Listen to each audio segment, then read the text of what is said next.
Bonjour à tous, on continue. Donc, on en était justement, on avait terminé le 1.1b et donc on en arrive au 1.1c qui va recouvrir des notions qu'on a déjà évoquées, notamment dans l'exemple d'introduction, où on a bien vu, c'est ce que j'expliquais, hein, que visiblement on va pouvoir associer une matrice à une application linéaire et de façon unique. Donc voilà, on va généraliser cette notion-là. Vous allez voir que c'est pas bien compliqué et en plus ça fait vraiment suite et écho à tout ce qu'on a pu déjà voir qui était assez théorique pour le coup. Alors que là, alors je dis pas que c'est pas théorique, mais le fait de pouvoir l'écrire comme une matrice va revêtir un caractère un petit peu plus concret en général, enfin un peu plus calculatoire. Et donc souvent préféré quand même. Voilà c'est ce point de vue-là, parce que c'est qu'une question de point de vue en fait, hein. En réalité, ce sont des choses qu'on a déjà vues, qu'on va écrire autrement. Donc, que nous dit cette définition? Eh bien, justement, donc on considère une application linéaire dans F, donc deux espaces vectoriels, chacun étant fini, donc dimension n, dimension p. On considère une base de l'ensemble de départ, de l'espace de départ, E1, En. Et vous constaterez qu'on n'a pas besoin d'ailleurs d'une base si, je suis bête parce qu'on va l'écrire, oui, excusez-moi. On prend aussi une base de l'espace d'arrivée, j'ai n'importe quoi, parce que justement, on va écrire dans cette base-là. Autant pour moi. C'est quand on aura un endomorphisme, justement, que la base de départ suffira, puisqu'on prendra la même pour l'espace d'arrivée. Bon, bref, là, on est dans le cas le plus général qui soit. Donc, on a une base pour l'ensemble de départ, de l'espace de départ, et une base pour l'espace d'arrivée, qui n'a pas forcément le même cardinal, puisqu'on n'a pas forcément la même dimension. Et donc, qu'est-ce qu'on va appeler la matrice de l'endomorphisme, enfin de l'application linéaire? J'y arrive pas, hein, je veux absolument parler d'endomorphisme, ça arrive juste après en fait, de l'application linéaire. Ben justement, donc on se fixe, à condition de s'être fixé une base E, une base de F. Dans ce cas-là, qu'est-ce qu'on va mettre dans cette matrice? Alors, je vais plutôt écrire en noir. Voilà. On va retrouver donc pareil des colonnes, comme si on avait une famille de vecteurs, sauf que cette fois-ci c'est une famille de vecteurs, mais c'est pas n'importe quelle famille. Ça va être la famille des images de tous les vecteurs de la base de l'espace de départ. Donc les fameux, alors ici on l'a appelé comment? On l'a appelé U. L'application, donc les U de EI. Donc là, bah, pour le premier vecteur, enfin la première colonne, pardon, je vais avoir donc la colonne qui correspond à U de E1. Euh, Oui, je vais l'écrire comme ça directement. Donc U de E1 écrit dans la base de l'espace d'arrivée. Donc c'est pour ça qu'ici, on va avoir F1, F2 jusqu'à FP. Donc on a P ligne. Et on va avoir n colonnes parce que j'ai une dimension n pour l'espace de départ. Et donc des U de EI, j'en ai n, puisque j'ai E1 jusqu'à En.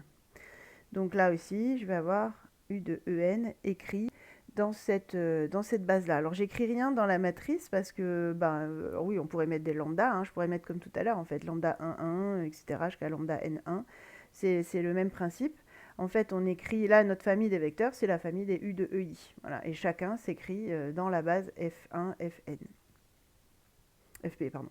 FP, justement, on a P ligne. Voilà, donc ça c'est une première chose. Alors qu'est-ce que je vais quand même l'écrire tout ce que j'ai dit, c'est-à-dire que ce que je mets dans cette colonne, ce sont donc les coordonnées de U de E1 dans la base de l'espace d'arrivée, donc dans BF, ou encore, ça revient à dire la matrice de U de E1 dans cette base BF. Voilà, on peut le dire comme ça aussi, c'est la même chose. Voilà, donc bah, finalement, comment je vais trouver la matrice d'une application linéaire? C'est pas bien compliqué. Je prends une base de l'espace de départ que je fixe. Je calcule les images de chacun des vecteurs de cette base. J'exprime cette image dans la base que j'ai choisie pour l'espace d'arrivée. Donc en gros, je cherche les coordonnées de cette image dans la base que j'ai choisie pour F. Et à ce moment-là, ben, ces coordonnées vont former une colonne, et c'est ça que j'écris. Et j'obtiens de cette manière-là donc la matrice qu'on appelle la matrice de l'application linéaire. Donc finalement, c'est assez simple, hein, je pars d'une base, quoi. Comme on avait vu qu'on déterminait une application linéaire de façon unique, d'ailleurs. c'est bien cohérent tout ça, hein. C'est-à-dire que la matrice, du moment où j'ai choisi une base, va être unique, puisqu'on avait dit que justement l'application linéaire qui passe d'une base à une famille de vecteurs, vous vous rappelez, les EI qui vont sur les XI, va être unique. Donc du coup, c'est comme ça qu'on va se retrouver, on va l'expliquer dans la partie suivante, avec finalement une parfaite correspondance entre les applications linéaires dans F et les matrices qui ont donc ici P lignes et N colonnes. À une matrice correspondra une application linéaire et vice-versa, à condition d'avoir fixé des bases au départ, c'est-à-dire pour un couple de bases données. Parce qu'évidemment, dès que je vais changer les bases, je ne vais plus avoir les mêmes écritures, comme on a pu le voir pour les familles de vecteurs, c'est exactement la même chose. Voilà, bon, j'en ai dit déjà pas mal. Du coup, je crois qu'il y avait un exemple, me semble-t-il, il y en a un exemple juste en dessous, donc on va le traiter, justement, on va voir que c'est assez simple. Alors, on y va. Je vais juste vérifier d'abord quelque chose. Oui, c'est bon. Ok. Alors l'exemple. Donc on nous donne, c'est assez basique, on nous donne une application de R3 dans R2 et on nous demande justement montrer qu'elle est linéaire. Bon, ça normalement c'est faire. Et ensuite déterminer sa matrice dans les bases canoniques. Donc là c'est le cas le plus simple. On est avec des bases qu'on connaît. Donc là, je vais juste écrire, donc c'est le 1,1C si je ne me trompe pas, et donc l'exemple du cours. On peut trouver des tas d'exemples évidemment, mais bon, c'est déjà pas mal. Alors, donc, montrer qu'elle est linéaire. Bon, allez, je vous le fais encore une fois, mais normalement, vous savez le faire. Donc, je vais réécrire l'expression de l'application. Donc, à x, y, z, elle associe 2x moins y et z moins y. Donc, on est bien de R3 dans R2. Alors, pourquoi U est linéaire? Donc, montrons que U est un morphisme, c'est-à-dire qu'elle est linéaire. Alors, on prend donc deux vecteurs dans R3. Donc, on va les appeler x, y, z et x', y', z', hein, on va faire simple. Deux vecteurs de R3.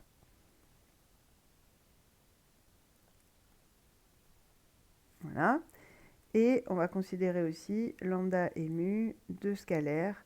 Donc ici, on est sur R, donc ça revient à les prendre réels. Et moi, je veux montrer que U de...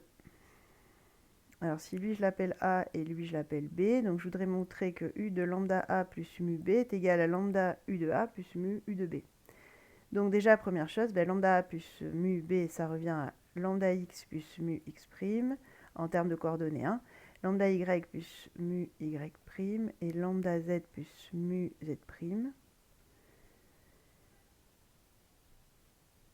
Voilà. Donc ça serait peut-être bien que j'écrive U quand même. Donc U de ça.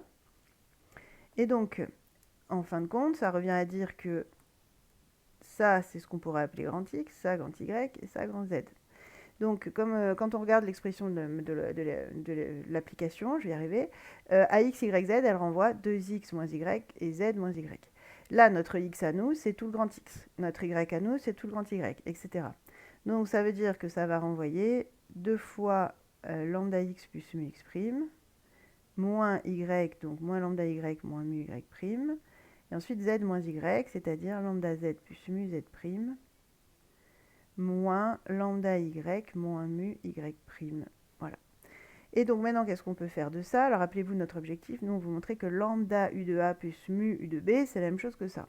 Donc, autrement dit, il y a sûrement une espèce de factorisation à faire par lambda, en tout cas pour tous les termes pour lesquels c'est possible. Alors effectivement, je me rends compte que j'ai 2 lambda x moins lambda y, donc là ça me fait moins y, et de l'autre côté j'ai z moins y. Et comme par hasard, ça c'est exactement U de A, puisque A c'était X, Y, Z. Hein. Et avec mu, on a 2x' moins y', c'est parfaitement symétrique en fait. Hein. Z' moins y', donc même principe, là j'ai U de B. Donc mon application, elle est bien linéaire. Très bien. Alors comme elle est linéaire, justement, on va pouvoir, alors on pourrait parler de noyau, etc. Alors là, on n'en est pas encore là, mais ça viendra. Là, pour l'instant, comme elle est linéaire, elle a une matrice associée. Et en plus, là, c'est ce qu'on appellera canoniquement associé, parce qu'on considère la matrice dans les bases canoniques respectives de chacun des espaces, donc espace de départ et espace d'arrivée. Donc là, on va chercher justement la matrice canoniquement associée à cette application. Alors, on y va. D'ailleurs, avant de faire ça, alors comment on remplit cette matrice? C'est ce qu'on a dit dans le cours tout à l'heure, juste avant, là, on a dit il nous faut les images de chaque vecteur de la base choisie, en tout cas de l'espace de départ. Donc notre espace de départ c'est R3, on a dit qu'on prenait la base canonique. Donc je vais l'appeler voilà, C1. Donc C1 c'est 1, 0, 0, 0, 1, 0 et 0, 0, 1. Base canonique de R3. Bon. Donc moi, pour arriver à remplir ma matrice, il me faut les images de chacun de ces vecteurs. Donc je vais dire, alors, je vais les appeler U1, U2, U3. Voilà. Je vais calculer U de 1. Et attention, ces images, il faudra qu'elles soient exprimées dans la base choisie pour l'espace d'arrivée. Bon, non, ça va, c'est facile, c'est la base canonique. Donc ce ne sera pas difficile à exprimer, mais tout de même, il faudra y penser pour quand ce ne sera pas canonique. Alors, U de E1. Bon, là, j'applique la formule. X vaut 1, Y vaut 0 et Z vaut 0. Donc, du coup, ça va me donner 2 et 0 en fait. 2 et 0. Ensuite, U de E2, même principe. Là, j'ai Y qui vaut 1, les autres valent 0. Donc, ça me fait moins 1, moins 1. Et U de E3, j'ai 0, 1. Voilà. Et en fait, ça, c'est déjà exprimé dans la base canonique de l'espace d'arrivée. Je peux l'écrire là, si je l'appelle C2. C2, donc ce serait 1, 0 et 0, 1. Alors, je vais les appeler voilà, epsilon 1 et epsilon 2 pour l'espace d'arrivée. Donc, c'est la base canonique, hein. Je ne l'ai pas écrit, mais c'est la base canonique de R2.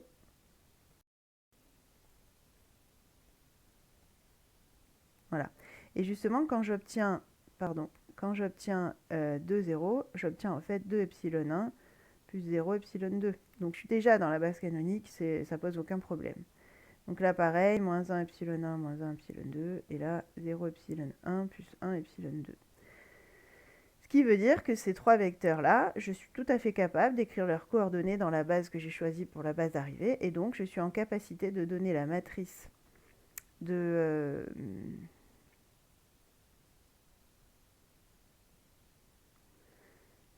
je suis en train de me dire que je voulais pas, je vous ai pas écrit cette, bon c'est pas grave. Donc la matrice donc de U entre B et BF, je vais vous l'écrire là, et après je le remettrai dans le cours. Bon c'est rien d'important, mais qui est en fait, je l'ai dit mais je l'ai pas écrit tout à l'heure. Ça revient donc à faire donc la matrice de la famille des vecteurs U de E1, U de E2, etc. C'est ce que je disais en fait, hein. Juste on l'a pas noté, mais U de En. Autrement dit, donc si je fais ma matrice, je remplis ma matrice, je vais avoir donc première colonne ça, c'est-à-dire 2, 0. Deuxième colonne, moins 1, et troisième colonne, 0, 1.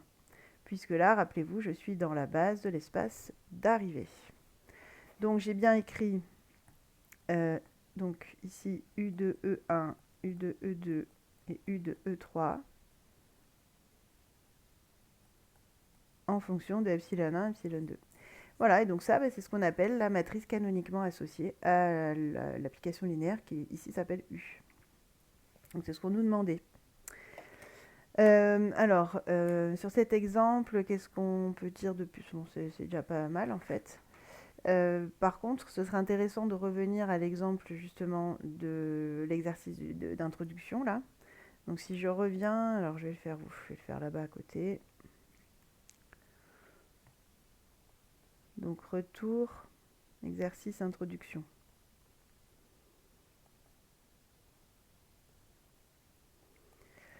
Voilà.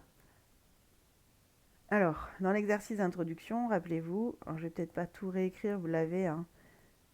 On avait justement que f de E1, alors E1, E2, E3 était encore la base canonique, hein, qui donnait x1, x1 c'était 1, 1, 1. Après on avait f de E2 qui donnait x2 qui était moins 1, 1, 0.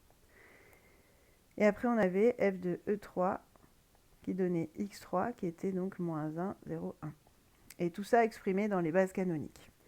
Et donc on peut en déduire que la matrice Alors, la base canonique, dans cet exemple, elle avait été appelée B, rappelez-vous. Donc là, on est dans B, B, c'est-à-dire que comme c'est un endomorphisme, on va de R3 dans R3, si on prend la canonique pour suite départ et la canonique pour suite d'arrivée, bah, je suis dans la même base, en fait. Hein. C'est la même chose. Et comme je disais tout à l'heure, je commençais à en parler de ça déjà, quand il s'agit d'endomorphisme, ce qu'on appellera la matrice, normalement, c'est la matrice de l'endomorphisme, c'est avec la même base au départ et l'arrivée. Les deux espaces étant les mêmes, c'est quand même beaucoup plus naturel. Donc de F, du coup, c'est... On a dit, on doit mettre en colonne les images de chacun des vecteurs écrits dans la base d'arrivée. Ici, c'est la même, c'est la base canonique. Donc ça revient vraiment à les écrire telles quelles. Moins 1, 0, 1. Voilà. Donc là, j'ai bien écrit à chaque fois donc F de E1, F de E2, F de E3. Donc j'ai bien les images, les images de tous les vecteurs d'une base qui sont exprimées dans E1, E2, E3, base canonique. Maintenant, une question intéressante ça aurait été et si je cherchais la matrice, alors comme je viens de le dire, c'est pas naturel, mais donc de la base canonique et pour l'arrivée, je choisis la base F. F c'était x1, x2, x3. Justement, rappelez-vous, on avait montré que c'est une base. Qu'est-ce que ça donnerait? Alors intéressant. Là, c'est-à-dire que pareil, bah, tout est déjà écrit en fait, hein, c'est rien que je réécrive. Je veux f de E1, donc pour construire ma matrice, pareil, je veux f de E1. Je vais le mettre en rouge. Là, je veux f de E1, là, je veux f de E2, là, je veux f de E3, donc les images de tous les vecteurs de la base canonique. En revanche, à l'arrivée, je veux exprimer dans x1, x2, x3. Donc, qu'est-ce qui se passe? En fait, c'est très simple. C'est que f de E1, c'est justement x1. Et donc, c'est une fois x1 et 0 fois les autres. F de E2, c'est x2. Donc, une fois x2, 0 fois les autres, etc. Voilà. Et donc, on obtient une matrice qui fait penser à l'identité, sauf que n'ayant pas les mêmes bases, je ne peux pas en déduire pour autant que l'endomorphisme, enfin que l'endomorphisme ici, et l'identité. C'est pour ça que on ne fera pas, en fait, on fera pas ça, parce que vous voyez que ça n'a pas trop de sens. C'est difficile à exploiter, même si on peut l'écrire, voilà. Ça s'écrit, ça se comprend mathématiquement, mais on n'en fait pas grand-chose. Nous, on va avoir donc une façon de faire, on va le voir encore dans le 1-1D, là, les suivants, quand on prend un endomorphisme. Donc je pars d'un ensemble et je vais dans lui-même. Le fait de garantir qu'on a la même base à l'arrivée au départ nous donnera des données exploitables. Donc si on obtient à ce moment-là la matrice identité, on pourra en déduire que l'endomorphisme, c'est l'identité. Voilà. Donc voilà, c'était pour vous montrer un petit peu ces histoires de base, parce que c'est assez intéressant de voir ce qui se passe. Bon, donc ça, bon, je passe, c'est entre parenthèses en fait, hein, mais quand même, c'est intéressant, et puis ce sera intéressant dans des cas dont on n'a pas forcément d'endomorphisme aussi. Ok, alors, je suis en train de réfléchir juste si je fais, ouais, je vais quand même faire un autre petit exemple avant de passer à la suite. De toute façon, c'est un exemple qui va illustrer ce qu'on fait juste après aussi. Ouais, voir peut-être même d'autres. Bon. Alors, un troisième exemple. Assez rapide, hein. Donc là, maintenant, on va se placer dans les matrices. Donc je prends phi de M2 de R dans M2 de R, donc les matrices carrées de dimension 2 par 2, qui a une matrice M associe le produit M fois A, où A, c'est la matrice, j'ai fait simple, hein, 1, 2, 3, 4. Voilà. Bon, phi est linéaire, alors je passe, ça peut se démontrer, mais enfin, on va pas à chaque fois refaire. Bien sûr, vous êtes censé savoir faire, hein. Donc phi est linéaire, vous prenez donc lambda m plus mu m prime et vous montrez que phi de ça c'est lambda phi de m plus mu phi de m prime, ça marche sans problème, donc phi est linéaire. Bon, très bien. Et donc nous on voudrait trouver la matrice. Là aussi je vais prendre les bases canoniques, de la base canonique dans la base canonique de phi. Donc j'ai vraiment pris un cas classique. Mais bon, on va voir que même s'il n'est pas difficile, encore une fois, on est sur un espace de matrice. On veut trouver une matrice correspondant à un endomorphisme ici de matrice, enfin, entre deux espaces de matrice. Il y a de quoi s'embrouiller. Voilà, même si c'est pas très difficile en soi. Alors déjà, première chose, on va essayer d'obtenir une expression un petit peu plus exploitable de phi. Donc en gros, ça veut dire je pars de ABCD et j'arrive à ABCD fois 1, 2, 3, 4. Et ça fait donc A plus 3B, 2A plus 4B, C plus 3D et 2C plus 4D. Voilà, ça fait ça. Donc en gros, je pars de ABCD, j'arrive à A plus 3B, 2A plus 4B, C plus 3D et... voilà, il est revenu, excusez-moi. Donc je disais, voilà, C plus 3D et 2C plus 4D. On y arrive. Bon, très bien. Alors maintenant, je veux trouver la matrice. Alors pour trouver la matrice, rappelez-vous, il nous faut les images de tous les vecteurs d'une base. Une base, ici, c'est pas n'importe laquelle, là, c'est la base canonique qu'on nous demande. La base canonique, c'est les E11, E12, E21, E22. Donc en gros, il me faut les images de chacun. Donc phi de E11, c'est-à-dire phi de 1, 0, 0, 0. Bon, là, on suit juste les formules. Hein. A vaut 1, les autres valent 0, donc ça me fait 1, 2, 0, 0. Je recommence avec phi 1, 2. Donc phi 1, 2, rappelez-vous, c'est première ligne, deuxième colonne, j'ai un 1 et 0 ailleurs. Donc là, c'est B qui vaut 1, donc j'ai 3, 4, 0, 0. Ensuite, je recommence avec phi de E2, 1. Donc phi de 0, 0, 1, 0. Là, cette fois-ci, C vaut 1 et les autres 0, donc 0, 0, 1, 2. Et phi de E2, 2. 0, 0, 3, 4. Voilà. Et donc, en fait, là, j'ai tout pour remplir ma matrice. Alors, juste, il faut que j'arrive à exprimer ces images dans la base de l'espace d'arrivée. Ici, c'est la base canonique. Donc, en fait, c'est encore les E11, E12, etc. Lui, c'est E11 plus 2, E12. Lui, c'est 3, E11 plus 4, E12. Enfin, etc. On exprime assez facilement chacun dans la base canonique. Ça, c'est 3 E21 plus 4 E22. Et ça, c'est E21 plus 2 E22.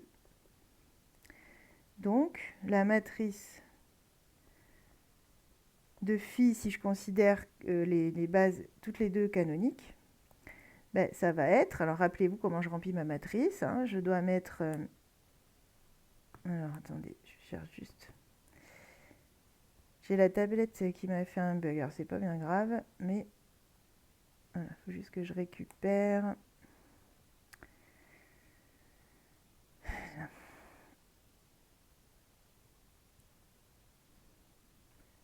Bon, bah tant pis. C'est pas grave, on va faire ça. Allez, je vais vous les mettre de la couleur, mais bah, ce sera pas pour tout de suite. Je pense qu'on va s'en remettre. Bon, tant pis. Alors, donc ici, il faudra que je mette phi de E11. Là, il faudra que je mette phi de E12, etc.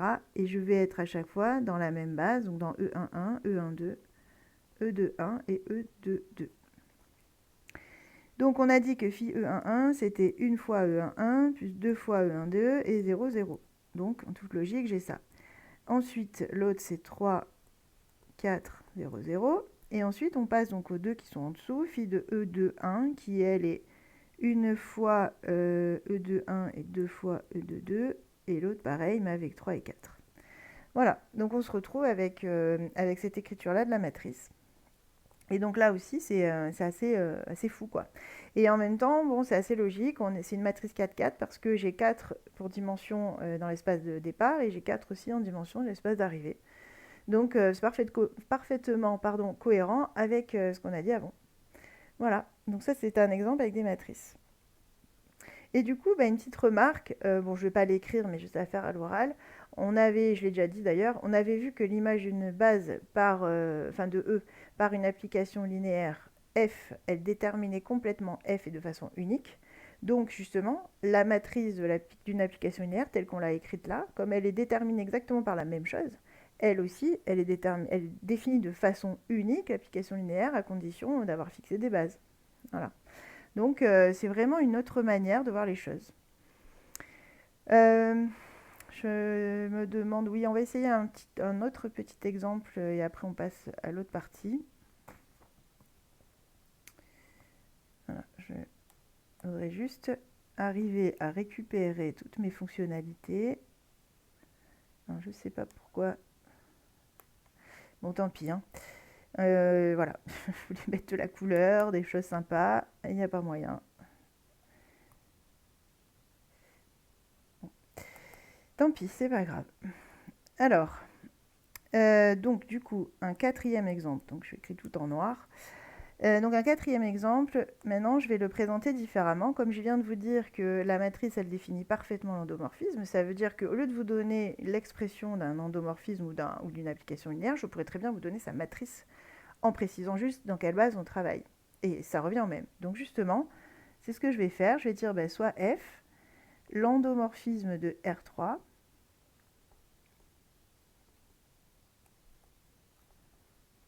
de matrice.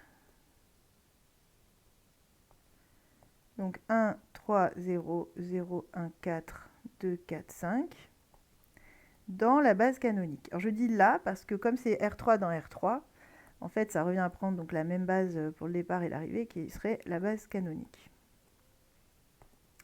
Voilà. Bon, et bien c'est quand on vous a donné ça, on vous a donné tout l'endomorphisme. Pourquoi? Parce que finalement vous savez déjà, alors j'ai toujours pas de couleur, hein, donc on va faire ça. Vous savez déjà que la première colonne c'est f de E1, E1 étant donc le premier vecteur de la base canonique. Ça, c'est f de E2 et ça, c'est f de E3. Et justement, on a déjà vu ça. Définir un endomorphisme par les images des vecteurs d'une base, on sait faire et il est défini de façon unique. Donc, on a tout ce qu'il faut.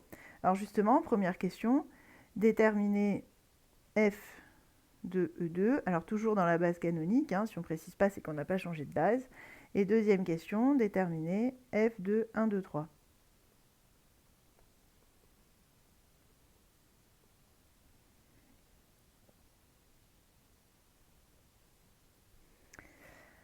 Alors, donc f de E2, justement, si vous avez compris tout ce qu'on vient de raconter, vous savez qu'il est carrément écrit dans la matrice. Donc, c'est 0, 1, 4. C'est la deuxième colonne de la matrice.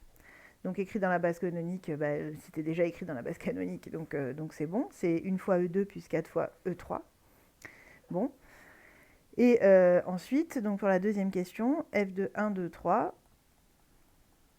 ça veut dire qu'on veut f de E1 plus 2E2 plus 3E3. Autrement dit, donc je veux f de E1 plus 2 fois f de E2 plus 3 fois f de E3. Et justement, f de E1, c'est la première colonne.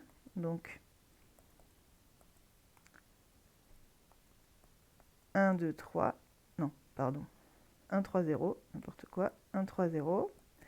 2 fois f de E2, donc c'était 0, 1, 4. Plus 3 fois f de E3 qui était 2, 4, 5. Voilà, bon, peu importe, on fait le calcul, on obtient 7, 17 et 23.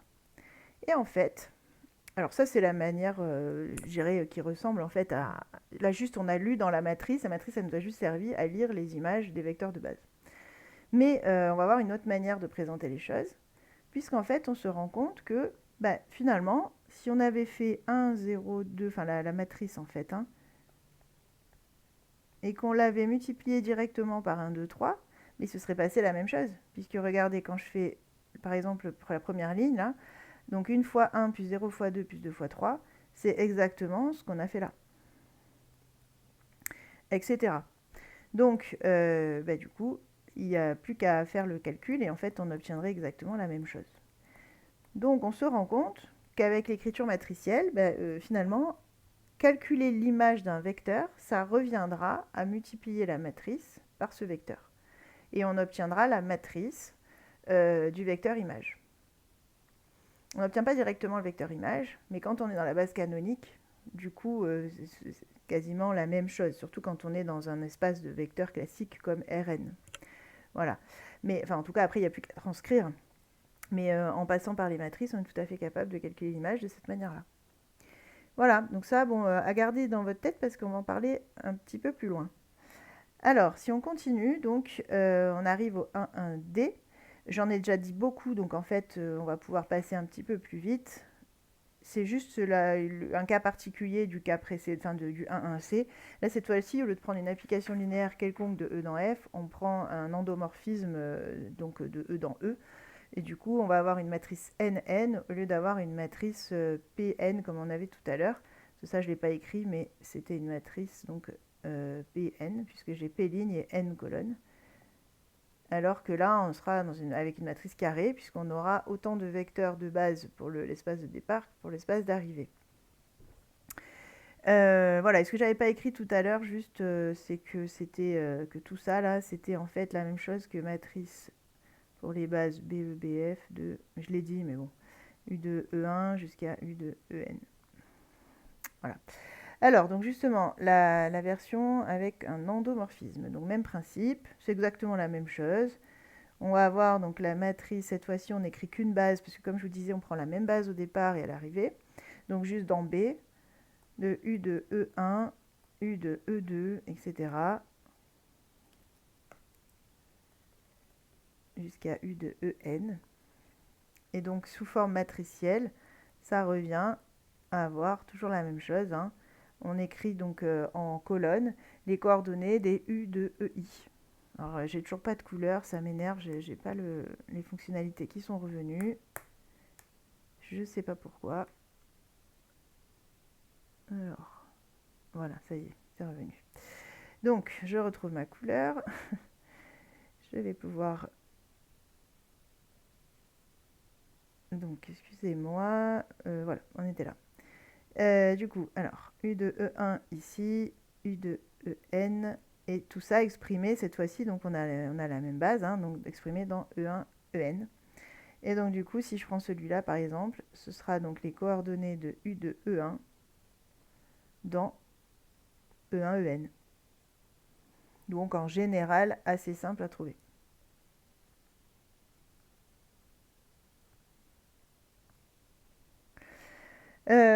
Voilà, bon, donc ça c'est pour les endomorphismes. Et un petit exemple, je crois, si je me rappelle bien, on va le traiter tant qu'on y est. Voilà, j'en ferai pas plus. Hein. Par contre, là, après, je donnerai juste un exemple simple. Mais je suis en train de me demander... Ah oui, voilà, ça, c'est celui avec XP prime. Ouais. C'est ça, oui, donc il est intéressant en plus cet exemple. Donc traitons-le, on a un petit exemple. Et puis après, ben, on va pouvoir s'appuyer sur tout ça pour avancer encore et aller plus loin et généraliser encore plein de choses qu'on a déjà remarquées.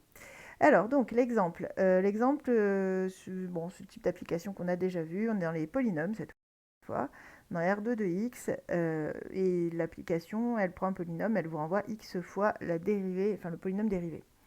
Donc déjà, première chose, on demande de montrer que c'est un endomorphisme, et ensuite de déterminer sa matrice dans la base canonique. Donc autrement dit, base canonique pour l'ensemble de départ et l'ensemble d'arrivée. Ok, allez, on y va. Alors donc là, on est dans le 1,1D.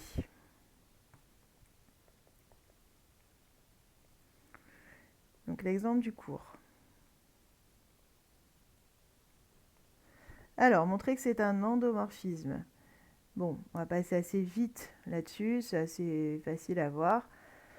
Bon, U est linéaire, hein, je passe ça. Donc c'est un morphisme. Je vous laisse vérifier. Et pourquoi c'est un endomorphisme? Alors là, il faut arriver à montrer qu'on va de R2 de x dans R2 de x.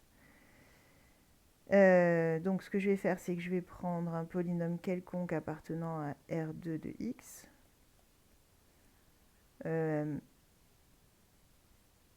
Oui, en fait, même, je ne suis même pas obligée d'en poser un. Je veux dire, pour tout P appartenant à R2 de x.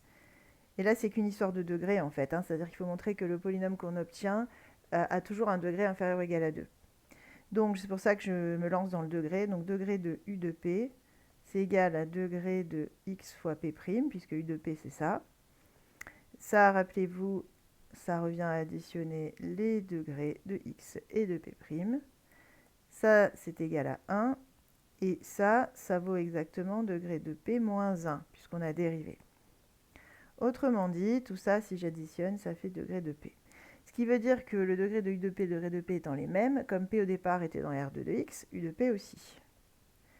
Donc on peut en déduire que, effectivement, U est un endomorphisme. U est bien un endomorphisme. Autrement dit, il appartient à L de R2 de X. Un endomorphisme de R2 de X. Donc, comme c'est un endomorphisme, sa matrice sera carrée. Puisque, encore une fois, si l'espace de départ et l'espace d'arrivée ont la même dimension, je vais me retrouver avec le même nombre de lignes que de colonnes. Alors, maintenant, si je veux ma matrice, il me faut, rappelez-vous, toujours, les images des vecteurs d'une base de R2 de X. Donc là, la base, on nous l'a imposée, c'est la base canonique, 1xx carré. Donc, je vais calculer les images de chacun. L'application, qu'est-ce qu'elle fait? Elle fait x fois la dérivée du polynôme. La dérivée de 1, enfin le polynôme dérivé de 1, c'est 0. Donc, polynôme nul. Ensuite, u de x. X fois polynôme dérivé de x, donc 1, c'est x. Et enfin, u de x carré, donc x fois polynôme dérivé de x carré, donc 2x, c'est 2x carré. Ainsi, si on veut écrire donc la matrice dans la base canonique, alors je crois qu'elle s'appelle encore B dans l'énoncé là. Ouais, B. Donc la matrice dans B de U. Donc vous vous souvenez, hein, on met en colonne U de 1, U de x carré. Et le tout exprimé bien dans le même ordre, hein, faites attention à l'ordre. 1 d'abord, x carré en dessous, à l'après, à la suite, je vais y arriver, à la suite. Donc U de 1 c'est 0, donc 0 partout. U de x c'est 1 fois x, donc 0, 1, 0. Et U de x carré c'est 2 fois x carré, donc 0, 0, 2. Voilà donc pour la matrice de cet endomorphisme. Donc une matrice finalement assez simple. Après, bon, juste des petits exemples. Alors, on aurait pu reprendre, honnêtement, l'exemple, c'est le 3 et le 4, je crois, juste au-dessus. On avait déjà des endomorphismes, donc voilà, ce qu'on a vu, ça s'applique. Je l'ai dit sur le moment, hein, celui qui était de M2 dans M2, enfin des trucs comme ça, on en avait plusieurs. Ou de R3 dans R3. Et juste des petits endomorphismes particuliers dont on avait parlé dans le 12A, justement. Donc, c'est intéressant d'en reparler rapidement. Bon, déjà, le très basique, hein, l'identité. Donc matrice de l'identité. Alors quand on a l'identité, donc si U égale l'identité, ben, U de E1, quel que soit d'ailleurs, alors voilà, je vais prendre E1, EN, une base quelconque. N'importe quelle base, hein, même pas forcément canonique. U de E1 c'est E1, U de E2 c'est E2, c'est ça l'identité, hein, c'est que ça bouge pas, etc. Jusqu'à U de EN. Donc, en toute logique, la matrice, je vais l'appeler B, donc dans B, de l'identité, c'est 1, 0, 0, 0, 1, 0. Voilà, je pense que vous l'avez reconnu. Ça va coïncider, donc tout ça est bien fait quand même, hein. C'est-à-dire que je récupère exactement IN, c'est-à-dire la matrice identité, N lignes, N colonnes. Quelle que soit la base, hein, là pour le coup l'identité, peu importe. Mais même base au départ qu'à l'arrivée. Sinon, justement, la matrice ne sera pas reconnaissable. Voilà, donc l'identité, c'est cohérent. Et ensuite, même principe pour les homothéties. Les homothéties, rappelez-vous, donc matrice d'une homothétie de rapport lambda. On avait vu que ce qu'on appelle homothéties, ce sont les endomorphismes qui s'écrivent lambda fois l'identité. Voilà, et donc là, quel que soit là aussi, hein, soit B une base quelconque de E, donc E1, EN, on va l'appeler.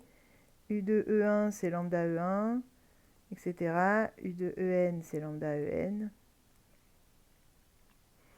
Donc là, bon, bah, il y a pas photo. La matrice, ça va être lambda fois l'identité, hein. C'est-à-dire que j'ai le même phénomène,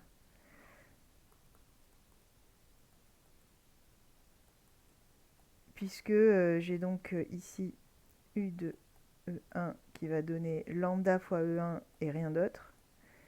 U de E2 qui donne lambda fois E2 et rien d'autre, etc.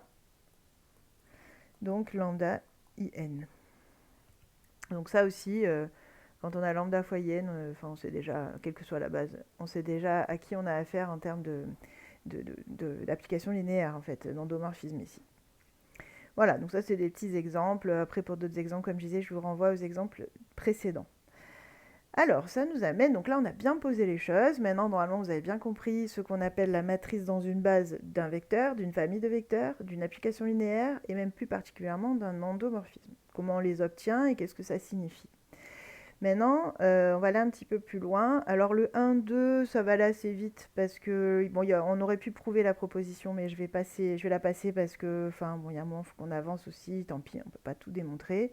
C'est pas dramatique. Alors, je vais l'afficher par contre, je vais en dire quelques mots. Donc dans le 1, 2, finalement, qu'est-ce qu'on vous dit? On vous dit ce qu'on a remarqué depuis tout à l'heure et que j'ai déjà dit un certain nombre de fois. On vous dit qu'il y a un isomorphisme entre les applications linéaires dans F et les matrices P' N colonnes. Alors ça se démontre très bien, vous l'aurez hein, d'ailleurs dans la version manuscrite, vous aurez la preuve pour ceux que ça intéresse. Tout simplement, on pose un isomorphisme entre les deux.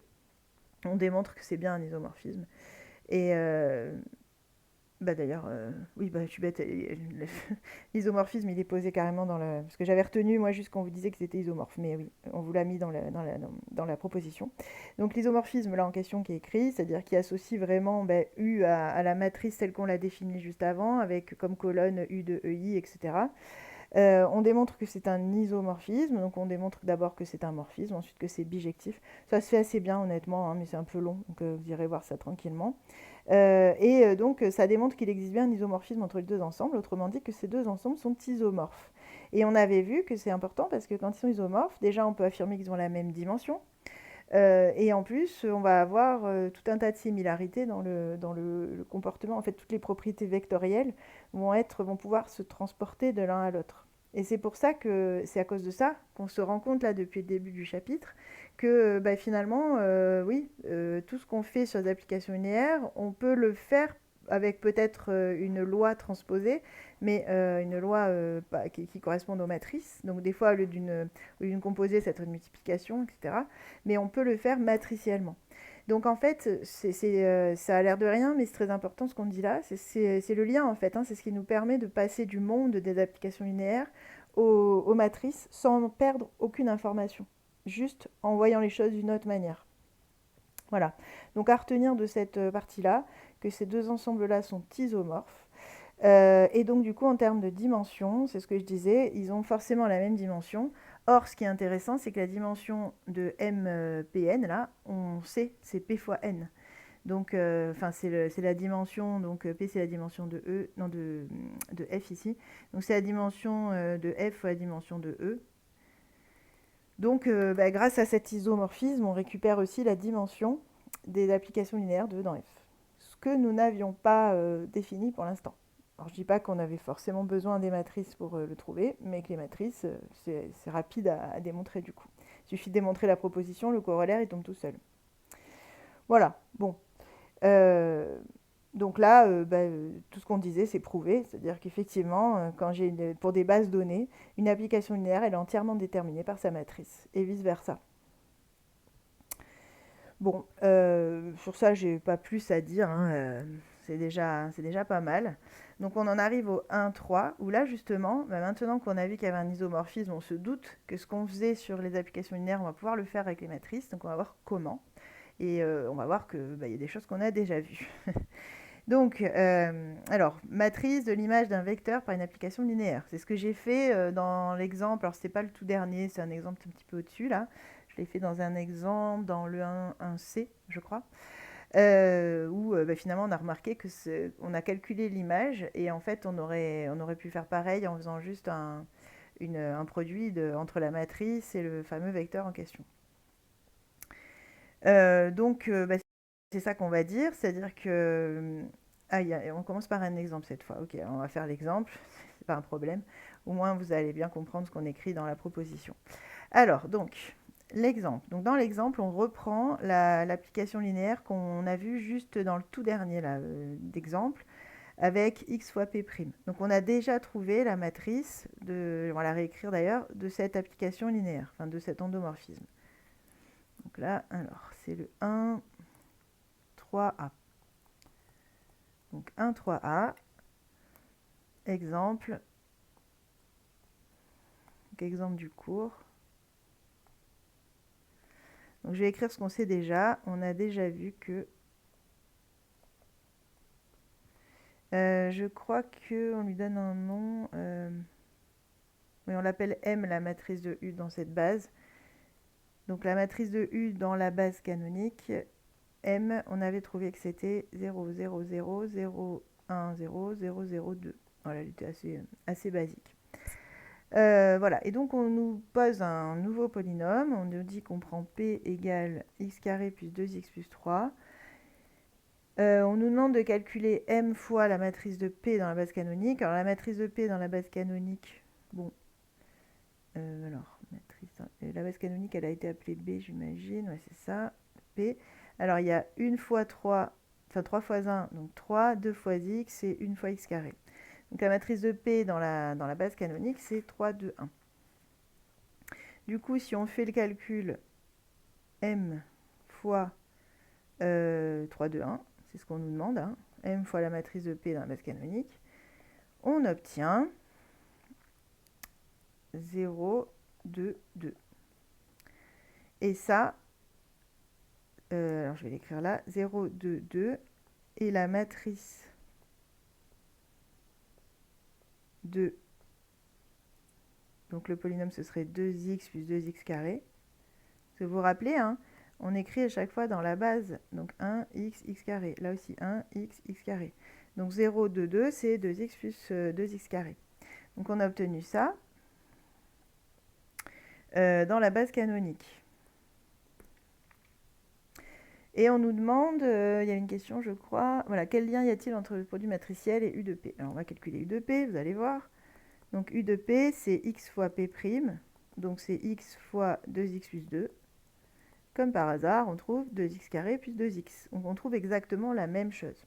Donc justement, on vous fait remarquer ce qu'on a vu tout à l'heure, c'est-à-dire que pour calculer finalement l'image, ce qu'on a fait là, hein, U de P, c'est bien l'image de P par l'application U, c'est pareil que de faire le produit matriciel des deux matrices correspondantes, c'est-à-dire la matrice correspondant à UM multipliée par la matrice correspondante au polynôme, et tout ça dans les bases cohérentes, c'est-à-dire qu'on travaillera bien dans les mêmes bases quand on multiplie les objets, bien sûr. Hein.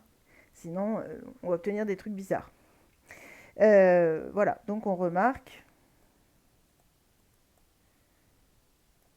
puisqu'on nous le demandait, on remarque que la matrice dans B de U de P, c'est égal à M fois la matrice dans B de P. Et M, c'est la matrice dans B de U. Voilà, donc en fait, appliquer une application à un vecteur, ça revient à multiplier la matrice d'application par la matrice du vecteur. Et on n'obtiendra pas exactement U de P, on obtiendra sa matrice qu'on peut réécrire comme U de P. Bon, tout ça, ça se transpose, hein, justement, on a vu l'isomorphisme. Voilà, et bien justement, la proposition qui est juste en dessous, qu'on n'a pas encore remplie, elle dit exactement ça. Donc bon, je ne vais pas m'éterniser, hein, c'est ce qu'on vient de dire. Donc là, j'ai la matrice de l'application multipliée par la matrice du vecteur. Alors là, cette fois, ce n'est pas un endomorphisme, hein, c'est pour ça qu'il y a deux bases, une base de départ, une base d'arrivée. Quand je prends le vecteur de départ, ben forcément, il est écrit dans la base de l'espace de départ. Et donc, on obtient la matrice dans la base de l'espace d'arrivée, puisque quand on fait U de x, on est dans l'espace d'arrivée, de U de x. Donc c'est exactement ce qu'on vient de remarquer dans l'exemple. Alors là aussi, il y a une petite preuve que je passe, parce que, bon, c'est calculatoire, c'est pas, il y a des i, des j de partout, mais vous pourrez la lire si ça vous intéresse dans la partie, enfin dans la version manuscrite que vous aurez par mail. Donc ça, bon, je passe. Je pense pas qu'il y ait besoin encore d'autres exemples, hein. Vous en avez déjà eu deux, je pense qu'on comprend l'idée. Il y en aura encore dans le TD, donc on va passer au 1.3b. Donc le 1.3b qui concerne maintenant les composés, puisque maintenant, imaginons que je compose deux applications linéaires. On a vu plein de choses là-dessus, hein. On avait vu que c'est encore linéaire, notamment. On avait vu que si elles sont toutes les deux bijectives, donc deux isomorphismes, ça donne encore des isomorphismes. On est bien capable de trouver la réciproque, etc. Donc ça nous intéresse pas mal de pouvoir composer les applications et de voir ce que ça donne matriciellement. Et bien en fait, matriciellement, ça va revenir à multiplier la matrice de chacune des applications. Donc on fait juste attention aux bases là aussi, parce que là on fait attention, il y a trois espaces qui interviennent. U il est de E dans F, V de F dans G, donc on a trois bases potentiellement différentes. Donc on fait juste attention aux bases, mais sinon rien de fou, hein. Donc vous voyez, U il va de E dans F, donc j'ai la matrice avec les bases BE, BF. V, il va de F dans G, donc matrice dans les bases BF, BG. Et quand je fais cette multiplication, ben, j'obtiens la matrice des bases entre BE et BG, en fait, hein, puisque je vais avoir donc une application de E dans G, cette fois, de V rond U. Voilà. Alors, un petit moyen mnémotechnique, peut-être si ça peut vous aider. Mnémotechnique. Donc, en fait, si on écrit les choses un petit peu différemment, c'est-à-dire qu'on va de F dans G, donc on peut l'écrire le F en haut, le G en bas, par exemple. La matrice ensuite de E dans F, donc on va être comme ça. Et là, en fait, si vous regardez bien ce qui se passe, comme une espèce de relation de Chasles, ça s'en va, entre guillemets. Le V et le U vont rester dans le même ordre, donc V rond U, sauf qu'on compose. Et on va avoir donc la matrice BE, BG. C'est-à-dire que ce qui était en haut reste en haut. Donc vous voyez, attends, voilà, BE ici et BG ici. Et donc après, si on le réécrit correctement, on a dit que les espaces de départ, on les avait mis en haut. Donc ça nous fait de BE vers BG vers U. Voilà, donc essayez de vous souvenir quand on compose. Bon, après, dans les faits, vous verrez que, oui, quoique, hein, quand on compose, on n'a pas forcément les mêmes ensembles, hein, donc il faut se méfier quand même. Même s'il y a souvent au moins un des deux qui est un isomorphisme, mais bon, quand même. Voilà, bon. Euh, on a quasiment fini pour ce que je voulais vous montrer cette fois-là. Juste, je voudrais juste vous mettre un petit exemple. Oui, parce qu'après, excusez-moi, hein, je regarde. Oui, c'est ça, il restait l'inverse et tout ça, mais ça, je le ferai plutôt avec vous. Donc oui, juste un exemple pour illustrer ça. Et puis ce sera bon pour cette fois. Donc, j'ai plus de place, c'est pas grave, je vais le faire en dessous. Donc là, on est dans le 1, 3B. Donc, qu'est-ce qu'on peut faire de ça? Alors, il y a beaucoup d'applications hein, pour la composer. Là, bon, on va en prendre un déjà classique. Donc, exemple. Il n'y en a pas dans le cours, il me semble, donc ce sont des exemples en plus. Alors, si je vous donne deux applications, donc on va en prendre une de R3 dans R2. Alors, je fais exprès de prendre des ensembles un petit peu différents. V de R2 dans R4. On va dire que U, elle part de x, y, z et elle renvoie x moins 2y et z moins x. Et elle, on va dire qu'elle part de x, y et qu'elle renvoie, on va prendre x plus y, x moins y et 2y. Voilà. Donc, la question, ce serait justement... ouais, ce que je suis en train de me dire, en fait, j'aurais pu vous donner les matrices aussi directement. Donc, vos endomorphes, enfin, vos applications linéaires, pardon, soit on vous les donne avec les expressions comme là, soit on vous les donne avec leur matrice. Et c'est vrai que quand on les donne avec des expressions, on a tendance à chercher la composer par les expressions, ce qui s'entend, hein. Et quand on le donne avec des matrices, on a tendance à le faire matriciellement. Mais vous pouvez très bien passer de l'un à l'autre, en fait, assez facilement. Voilà, donc même si on vous les donne comme ça, vous pouvez très bien... alors, U rond V matriciellement. Et après, on discutera algébriquement, mais ou manuellement, quoi. Donc, matriciellement, bah, vous pouvez très bien donc écrire la matrice. Alors, on va prendre que des bases canoniques, hein. Alors, on va dire que là, on va l'appeler C2, la base canonique de R2, C3, la base canonique de R3, et C4, la base canonique de R4. Voilà. Donc, L, on serait donc entre C3 et C2. La matrice de U, ben, comme on a dit, il suffit de calculer les images des vecteurs de base de R3 et de les écrire en colonne. Donc, 1, 0, 0, ça donne 1, moins 1. Ensuite, 0, 1, 0, ça donne moins 2, 0. Ensuite, 0, 0, 1, ça donne 0, 1. Voilà. Donc ça, c'est la matrice de U. Et la matrice de V, donc là, on est de C2 dans C4 pour V. Donc, même principe, je calcule les images donc, des deux vecteurs de la base canonique de R2. D'ailleurs, je suis en train de me dire, je vous l'ai mis dans R4, il me manque un truc là. Oui, on va remettre un simple. Voilà. Donc, il faut quand même qu'il y ait 4 composantes. Alors, donc imaginons donc pour 1, 0. Donc pour 1, 0, ça donnerait du coup 1, 1, 1, 0. Je remplace x par 1, y par 0. Maintenant 0, 1. Donc j'espère que vous me suivez tous. Hein. Là, je fais V de E1 et V de E2. E1 et E2 étant constituant la base canonique de R2. Donc 1, 0, 0, 1. Donc 0, 1, ça me donnerait 0, 1, moins 1 et 2. Voilà. Et donc, si je veux la matrice, du coup, alors, on serait de C2 dans C4. Ah non, pardon, de C3 dans C4, puisque U, il part de R3. Donc, c'est de C3 dans C4, donc de V rond U. Donc, on a dit, on fait la matrice de V fois la matrice de U. Normalement, on a pris des... Oui, c'est ça. Juste en train de regarder si tout était bien cohérent en termes de base. Oui, c'est bon.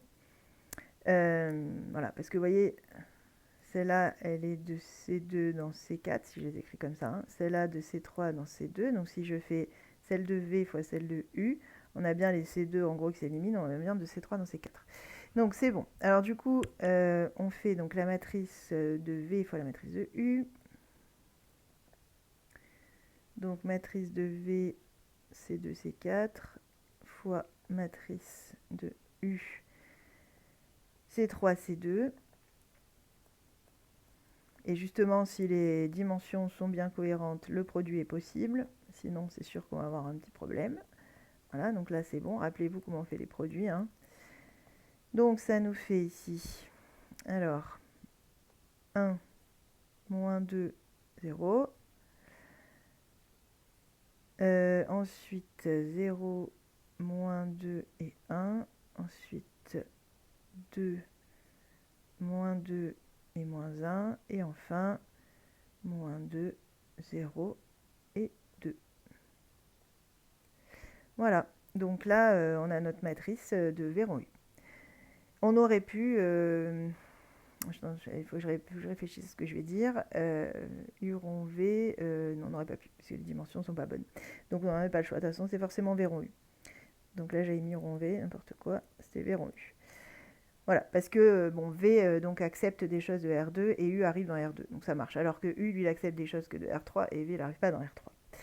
Voilà, et si on l'avait fait donc manuellement, ben, il aurait fallu donc prendre x, y, z. U de x, y, z, c'était donc x moins 2y, z moins x. Et ensuite, ça, c'est comme un grand X et ça comme un grand Y. Et ben, on applique. Hein.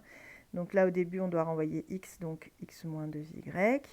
Ensuite, on va envoyer x plus y, donc x moins 2y plus z moins x. Donc ça fait z2 moins 2y. Ensuite, x moins y, donc 2x moins 2y moins z. Et ensuite 2y, donc 2z moins 2x. Voilà, donc on aurait pu le faire comme ça. Et après, justement, si on écrit la matrice de ça dans la base canonique, on devrait, en toute logique, récupérer exactement ce qu'on a trouvé là. Donc on peut le vérifier, hein, l'image de 1, 0, 0, 0, ça donne quoi? Donc 1, 0, 0, pardon. Ça ferait donc moins... Non, ça ferait 1, là il n'y a pas de moins devant, hein, c'est moi qui ai mal écrit. Voilà, donc ça ferait 1, 0, 2, 2. 2 moins 2, pardon. Donc on récupère bien ce vecteur-là. Si je prends l'image de 0, 1, 0, ça ferait donc moins 2, moins 2, moins 2, 0. Donc ça fait bien celui qui est là, enfin, etc. Voilà, après il suffit de vérifier l'image de 0, 0, 1. Donc vous voyez que ça marche bien, que ce soit par les matrices ou que ce soit par les applications comme on l'a vu jusque-là. Simplement, ce n'est pas le même point de vue, c'est pas la même façon de voir les choses. Voilà. Alors après, bon, je ne le ferai pas là, j'en parlais plutôt en classe. On peut aussi imaginer, du coup, parce que rappelez-vous, les endomorphismes avec des puissances, là, puissance 2, puissance 3, en fait, c'était des composés. Et donc, en fait, on va pouvoir traduire ça matriciellement, et pour le coup, ça va devenir des puissances de matrice. Et pour ça, on avait des outils, on avait vu des choses. Donc, en fait, ce qu'on vient de dire là sur les composés est loin d'être anodin, parce que ça va nous permettre aussi d'étudier des polynômes d'endomorphisme, en fait, par le biais des matrices, parce que tout simplement, les puissances de matrice, on les maîtrise mieux que les composés énièmes d'applications linéaires enfin, plutôt d'endomorphisme. Donc ça, ce sera un autre exemple possible que je traiterai plutôt avec vous. Voilà, en tout cas, j'espère que globalement, vous avez à peu près compris donc, comment on passe, parce que c'était l'objet, hein, de tout ce qu'on a fait là, comment on passe donc, des applications linéaires aux matrices, et que vous commencez à comprendre pourquoi ça va être intéressant et comment on va pouvoir manipuler l'aspect matriciel pour raisonner sur les applications linéaires. Voilà, bon, ben merci pour votre écoute en tout cas. À très vite, puisque justement, a priori, on se voit demain. Je vous laisse bien sûr poser toutes les questions que vous voudrez avant qu'on passe à la suite demain. Et voilà, et encore désolée en tout cas de vous laisser en autonomie, c'est vraiment pas ce que je voulais au départ. Merci pour votre écoute et à très très bientôt.